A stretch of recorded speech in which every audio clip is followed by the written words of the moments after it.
Doctor Heber Gato, bienvenido, ¿cómo le va? Buen día, Jorge, ¿cómo estás tú? Bien, linda mañana, ¿eh? Muy lindo día, por suerte. Sí, con una ciudad vieja absolutamente desierta, te digo, ¿eh? ¿Ah, sí? Sí. O sea que el semiferiado se siente. Sí, absolutamente. Hoy temprano comentábamos aquí con Leandro y con Alejandro que cada vez este tipo de fecha que significa en el almanaque un feriado laborable, se convierte en muchísimos casos un feriado no laborable, ¿no? Sí, eso muestra además la enorme preeminencia que tienen los funcionarios del Estado en la actividad laboral, ¿no?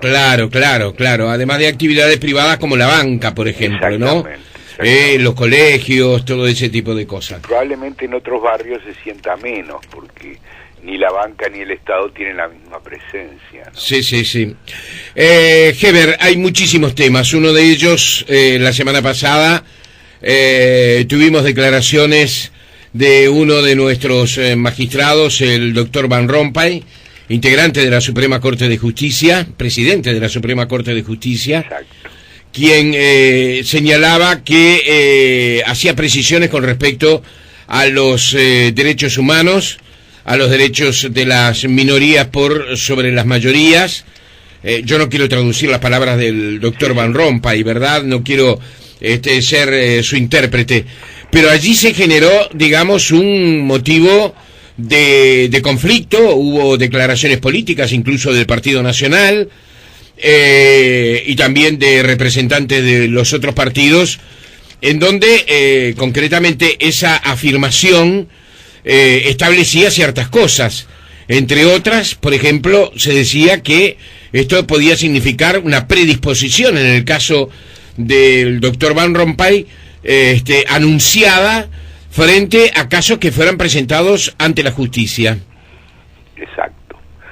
Sí, yo no estaba en el país la semana pasada, de modo que las leí cuando llegué. No asistí a su repercusión inmediata, pero de la lectura me dio la impresión de que fue desafortunado lo de Van Rompuy. No por el contenido de lo que dijo, que yo lo suscribo. Yo creo que los derechos humanos no están sujetos a mayorías o minorías políticas, son materia reservada, son supraconstitucionales los derechos humanos. Se apliquen como se aplican en este caso concreto de la derogación o de la anulación de la ley, que es un tema distinto, ¿verdad? Y mucho más complicado. Claro, hay quien ha puesto, perdón, Heber, hay quien ha puesto el ejemplo de si hay un referéndum a favor de la esclavitud y la mayoría dice, sí, queremos la esclavitud, se pronuncia a favor de la esclavitud, que ese sería un retorno, digamos, a una época superada, y en ese caso, por ejemplo, la mayoría estaría estableciendo, digamos, que una violación a los derechos de los seres humanos, ¿verdad? Exactamente, hay principios que por su profundidad, por su importancia, por relacionarse directamente con la dignidad de los seres humanos, no son disponibles. No son disponibles quiere decir que la Constitución ni la ley los puede derogar. Entre otros, el principio de no retroactividad de las leyes penales, ¿verdad? Que es un carácter, es un principio que tiene esa naturaleza.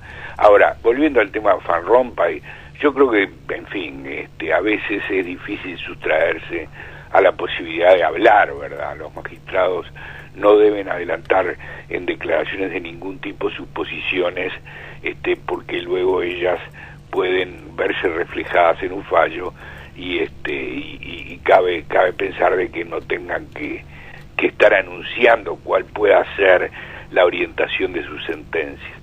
De todos modos, en fin, creo que es un incidente muy menor.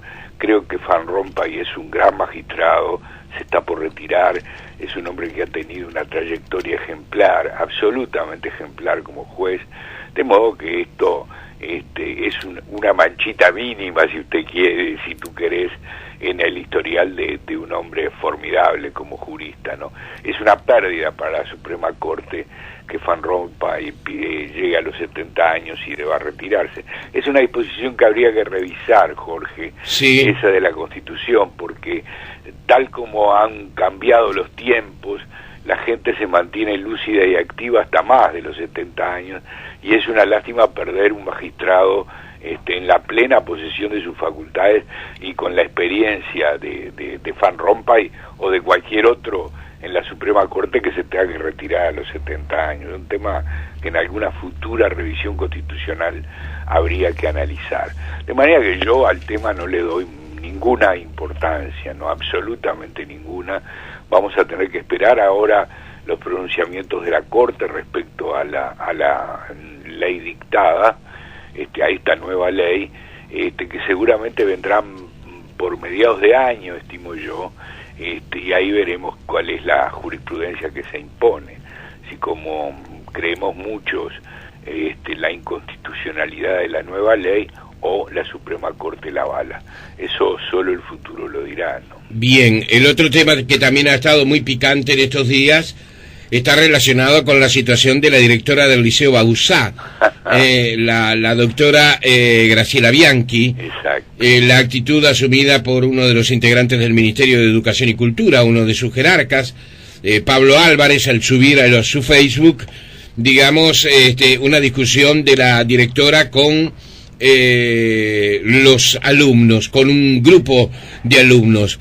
Versiones luego señalaron que en ese momento se encontraban dentro del liceo personas ajenas a él, tomando vino, subidos a la copa de los árboles. Estas cosas, estoy repitiendo cosas que se han dicho en estos días. Lo que sí puedo repetir con certeza son las declaraciones que hizo una de las delegadas del liceo, ¿verdad?, de los estudiantes, que señaló que la directora era seria, era muy severa, pero que no acostumbraba a tener ese tratamiento con los alumnos. ¿Qué está pasando por allí? ¿Qué especulación podemos hacer en relación a la gestión de la doctora Bianchi, que según ha trascendido va a tener ese encuentro con el presidente José Mujica, también con Pablo Álvarez, que le pedirá disculpas como lo ha solicitado el presidente de la República, pero también le dirá a la doctora Bianchi que digamos que suavice sus apariencias en los medios de comunicación? Bueno, el tema, esto tiene que ver con uno de los temas de agenda en el Uruguay y de la importancia decisiva que tiene la educación. Me parece que es obvio decir que si no formamos bien a la gente vamos a tener ciudadanos uruguayos de escasa capacidad dentro de unos muy pocos años. Y desgraciadamente todos sabemos, es un tema aceptado unánimemente, que la enseñanza no está funcionando en el Uruguay. Yo el otro día estaba leyendo la alegría con que fue recibida la ley de autonomía de la enseñanza en el año 58, después de una movilización estudiantil y profesional enormemente importante en el Uruguay, con paros, huelgas, movimientos de protesta, hasta que se consiguió la ley, que fue saludada como un progreso gigantesco en lo que era el encare de la enseñanza pública en el Uruguay. Desgraciadamente no se han cumplido esas predicciones ni esas esperanzas que nos trajo la ley en aquel momento, ¿verdad? Uh-huh. Yo era un joven estudiante en el 58, de modo que no llegué a vivir directamente los avatares de esa lucha, pero para la FAU fue la coronación de un esfuerzo gigantesco. Lo cierto es que la educación en el país no está funcionando, y uno de los factores, no digo ni que el único ni que el decisivo, pero uno de los factores es la forma en que la ley entendió la autonomía y la práctica de esa autonomía, que dejó a la sociedad un poco afuera, corporativizó de tal modo la enseñanza que quedó en manos de alumnos, profesores, funcionarios, de un modo que la separó de la realidad del país y progresivamente la hizo ir perdiendo calidad. Bueno, eso hay que repensarlo enérgicamente. la enseñanza en los estados modernos no es más la Universidad de Notre Dame o las universidades medievales, que sí reclamaban autonomía porque ella era necesaria para sustraerse de la influencia de las monarquías de aquel momento. La cosa ha cambiado muchísimo y tenemos que repensarlo todo eso de modo muy enérgico, y repensarlo no ya por un partido político, sino repensarlo por todos los partidos políticos y por toda la ciudadanía. Es un tema de Estado absolutamente vital para el futuro de los uruguayos. Hay una crisis muy fuerte en el ejercicio de la autoridad, y estoy hablando de autoridad, no estoy hablando de otras cosas, de los adultos hacia los más jóvenes, ¿no? Exacto. Mirá, yo justo, si me permitís otro recuerdo, estaba leyendo ahora en El País, que citaba a Hannah Arendt en un artículo formidable sobre la educación que ella escribió en el año 53, donde decía que si hay un ámbito donde la democracia no puede funcionar igual que en el Estado, es en la enseñanza. ¿Por qué? Bueno, porque la figura del magíster, del que enseña, del que da instrucciones, no puede estar al mismo nivel del que aprende. Tiene que haber una relación de respeto, una distancia necesaria, que no quiere decir autoritarismo arbitrario, naturalmente. Ahora, eso en el país se está perdiendo, no hay capacidad de los profesores para imponerse, no hay un clima cultural que facilite, en fin, hay un montón de factores, sería larguísimo meternos en el tema, pero todo esto hay que restablecerlo rápidamente. Y esta profesora está emergiendo como uno de los puntos nodales de reacción contra el sistema. Se ve que la mujer se está planteando, bueno, así no podemos seguir, y es un frente irritativo de buscar una enseñanza distinta, ¿verdad? Yo creo que Mujica ha hecho bien en defenderla. Mujica lo dijo ahora en el exterior y lo reafirma en muchos de sus actos. Es un liberal, ¿verdad?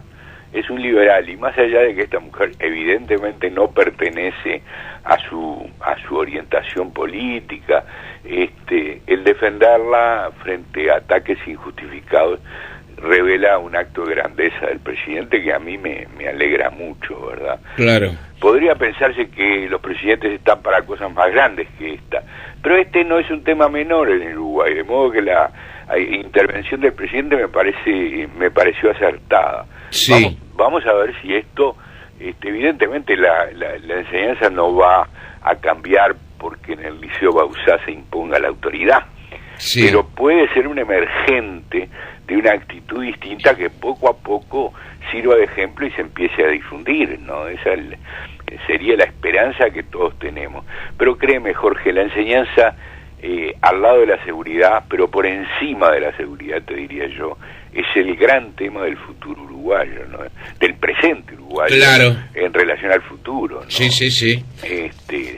Uruguay tiene que encarar necesariamente una reestructura muy profunda, y no va a ser nada fácil. Romper el corporativismo es una de las tareas más difíciles en las sociedades modernas, muy difícil, porque claro, hay intereses muy consolidados, muy enquistados, que tienen muchos años, un ejercicio del poder en el ámbito de la enseñanza muy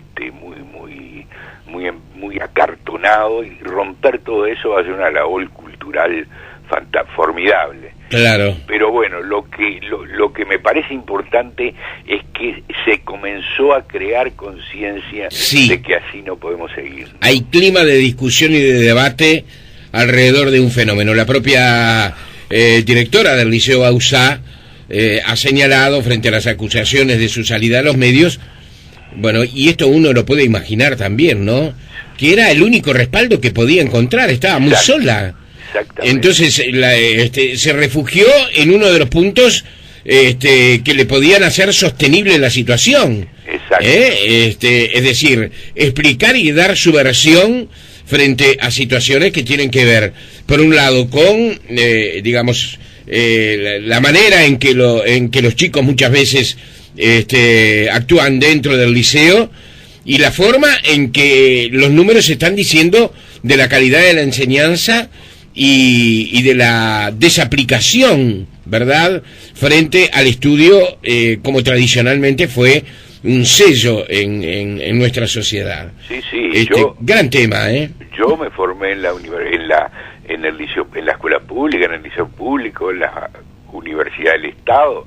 Yo sé que tú también. Sí. De tal modo que Uruguay aportaba una enseñanza que nos permitía a todos manejarnos fluidamente en la vida, ¿verdad? Eso está dejando de ocurrir, y bueno, y no puede pasar, porque que nos atrasemos en América, Jorge, no ya en el mundo, sí. En América, es un fenómeno que no tiene tradición en el Uruguay. Éramos los primeros en ese aspecto, un país pequeño, manejable, cuyos problemas tienen nivel humano. Bueno, por eso es que hay que encarar rápidamente este problema, y no va a ser fácil, insisto que no va a ser fácil, porque este problema que tú señalabas con los jóvenes, la falta de respeto, la falta de pautas de interés por la cosa pública, la falta de interés por la cultura, son fenómenos muy difíciles de desarraigar.